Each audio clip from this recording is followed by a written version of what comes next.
अस्सलाम वालेकुम जी। इस टाइम उकाड़ा चुंगी नंबर 7 पे पीएसओ के पंप पर मौजूद। आप देख सकते हैं कि ये सारा मजमा सिर्फ इसी वजह से लगा हुआ है। इनका कहना है कि यहाँ पे ये भाई आए थे, इन्होंने तेल डलवाया है और ये कह रहे हैं तेल कम डलवाया गया। आए इनसे जानते हैं कि इन्होंने कितना तेल डलवाया था। अस्सलाम वालेकुम जी। वालेकुम सलाम। आपने कितना इनसे फ्यूल डलवाया था? वही मैंने 510 रुपए का डलवाया, यानी 1 लीटर और 540 मिलीलीटर। आपका कितना फिर तेल निकला?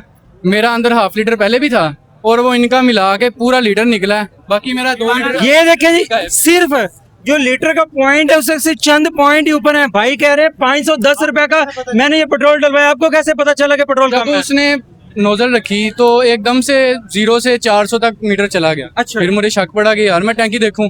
मैं टैंकी देखी तो ऐसा लगता है मेरा पहले तेल था उससे थोड़ा सा ही ऊपर हुआ है और वो थोड़ा सा हाफ लीटर ही था। 1 लीटर निकला है, बाकी लीटर गायब। अच्छा, यहीं पे आपने खड़े होकर निकाला या कहीं आगे चले गए थे? मैंने यहाँ पे खड़े होके पूरी आवाम, सारे सबूत हैं, ये हमारे पास कैमरे वीडियोज हैं इसकी पूरी बढ़ने की, हम सबूत पूरे हैं हमारे पास। तो जी नाजरीन, ये देखें कि ये उकाड़ा शहर का चुंगी नंबर 7 पे मेन पंप है, जो कि जीटी रोड पे पंप है। यहाँ पे से बड़ी गाड़ियाँ फ्यूल अपना डलवाती हैं। आप देखें कि 510 रुपए का उन्होंने पेट्रोल डलवाया है और उनका कहना है कि आधा लीटर पहले भी उनकी टैंकियों में तेल था।